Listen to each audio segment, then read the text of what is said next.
When Julia's message appeared on my screen, "I'm in Paris. Don't wait." I stared at it for a long time. The words were short, almost casual, but they carried a weight that settled deep in my chest. For months, I'd felt her slipping away, dinners filled with silence, conversations that went nowhere, her constant scrolling while I sat across from her pretending not to notice. But this was different. It wasn't distance anymore. It was goodbye. I didn't reply right away. I just sat at the edge of the bed, staring at the wall, thinking about everything we built in 6 years together. The home we decorated, our routines, the little habits that made us feel like us. It all felt fragile now, like glass ready to crack with the slightest touch. Julia had always been restless, always chasing something. New cities, new thrills. But Paris, without a word, without a hint of conversation or closure, that was something else entirely. I remembered our last argument.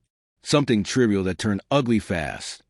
Forgotten groceries, a few sharp words, and then silence that stretched for days. I told myself it was temporary, that we'd get back to normal. But normal had quietly died weeks before Paris. I picked up my phone and typed, "I won't, divorce is waiting," then hit send before I could stop myself. It wasn't anger that guided me. It was clarity, the kind that comes when you finally stop lying to yourself. That night, I walked through our apartment, letting my fingers brush across reminders of what used to be. Photos, souvenirs, letters. Each one carried a memory, but none of them felt alive anymore. They were relics of something already gone. I didn't cry.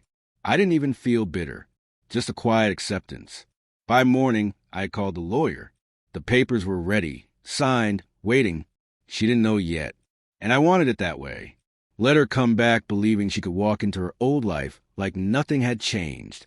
When she finally returned, she didn't knock. The door opened and she stepped inside, suitcase in hand, wind still tangled in her hair. She smiled that familiar smile, the one that used to undo me. "Hey," she said softly, dropping her bag. "I missed you. Paris was... I'm glad you enjoyed it." I interrupted, calm and measured. "But it's over, Julia. I've signed the papers." Her expression faltered. What are you talking about?" "I mean, I can't do this anymore," I said evenly. "I tried, but it's clear where we stand." Her voice cracked as she fumbled for words. "Ryan, wait. It was just a trip. You're overreacting." I shook my head slowly. "No, it wasn't just a trip. It's what it represents. The lies, the distance, the secrets." The color drained from her face. She sat down, stunned. I placed her phone on the coffee table, unlocked, showing the messages I had found the night she left. The ones that told me everything I needed to know. She looked at the screen, and I watched her crumble. Shock, guilt, then fear. "This isn't about punishing you," I said quietly. "It's about truth. And the truth doesn't disappear just because we ignore it." For the first time in months, she didn't argue. She didn't defend herself. She just sat there, staring at the evidence of her choices. Her lips parted, trembling. "I didn't mean for it to go this far." "It didn't just happen," I replied. "You made decisions, Julia. Paris wasn't the beginning. It was a final chapter."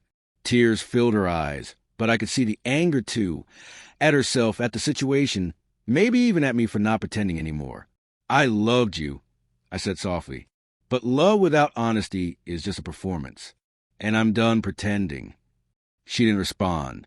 Her silence said enough. I handed her the divorce papers. Her hands shook as she took them. "Sign them," I said.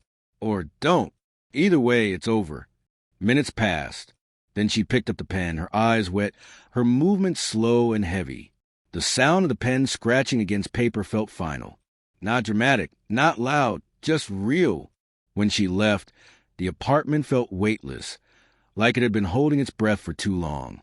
I sat on the couch and looked toward the window, where the city glowed faintly outside. Paris had been her escape, but it had also been her reckoning. In the end, it wasn't a betrayal that freed me. It was the truth itself. Quiet, simple, undeniable.